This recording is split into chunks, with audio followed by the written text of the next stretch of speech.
आप निकाय चुनाव के अगले 48 घंटे के भीतर किसी भी वक्त निकाय चुनाव को लेकर अधिसूचना जारी हो सकती है, क्योंकि सुप्रीम कोर्ट ने ओबीसी आयोग की रिपोर्ट को स्वीकार कर लिया है और 2 दिन के भीतर नोटिफिकेशन जारी करने की मांग को भी अनुमति दे दी है। इधर सुप्रीम कोर्ट से निकाय चुनाव को हरी झंडी मिली तो दूसरी तरफ सरकार ने किसानों को बड़ी सौगात दे दी।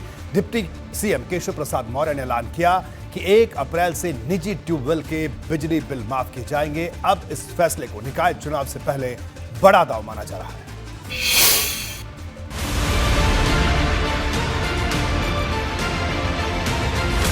उत्तर प्रदेश की जमीन पर नए सियासी युद्ध की आहट तेज हो गई है। लंबी कानूनी लड़ाई के बाद आखिरकार निकाय चुनाव का रास्ता साफ हो चुका है।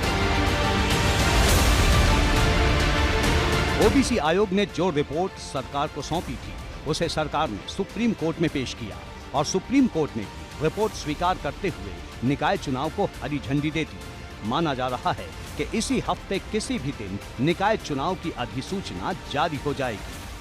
सुप्रीम कोर्ट के निर्णय के बाद उत्तर प्रदेश में निकाय चुनाव का रास्ता साफ हो गया। जिस तरीके से आरक्षण को लेकर के सुप्रीम कोर्ट में सुनवाई हुई थी और सुप्रीम कोर्ट ने नए सिरे से आरक्षण तैयार करने के लिए कहा था, इसके बाद उत्तर प्रदेश सरकार ने ओबीसी आयोग के जरिए आरक्षण तैयार कराया और वो रिपोर्ट सुप्रीम कोर्ट को सौंपी थी, जिसे सुप्रीम कोर्ट ने आज स्वीकार कर लिया है और उत्तर प्रदेश सरकार को निकाय चुनाव कराने के लिए हरी झंडी दे दी है।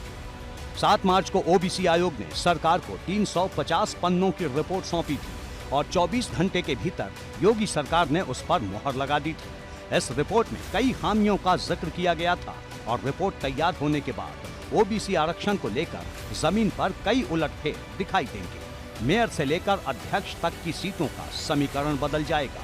हालांकि सियासी दल हर चुनौती के लिए तैयारी का दावा ठोक रहे हैं। सुनवाई के बाद उस रिपोर्ट को देश की सर्वोच्च अदालत ने स्वीकार किया है।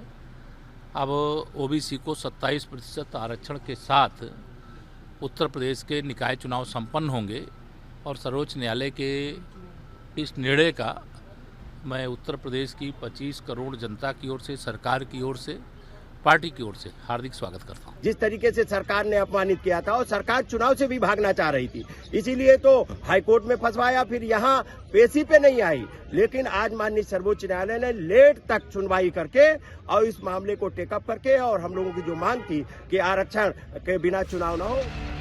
सुप्रीम कोर्ट ने न सिर्फ ओबीसी आरक्षण के साथ निकाय चुनाव की इजाजत दी है, बल्कि यूपी सरकार को 2 दिन के भीतर नोटिफिकेशन जारी करने की इजाजत भी दे दी है।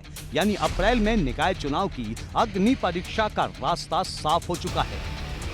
समाजवादी पार्टी पूरी तरह से तैयार है निकाय चुनाव के लिए और समाजवादी की पार्टी के साथ साथ जनता भी तैयार है चुनाव के लिए। हमें पूरी उम्मीद है हम ज्यादा निगम और पंचायत पे कब्जा करेंगे। अगर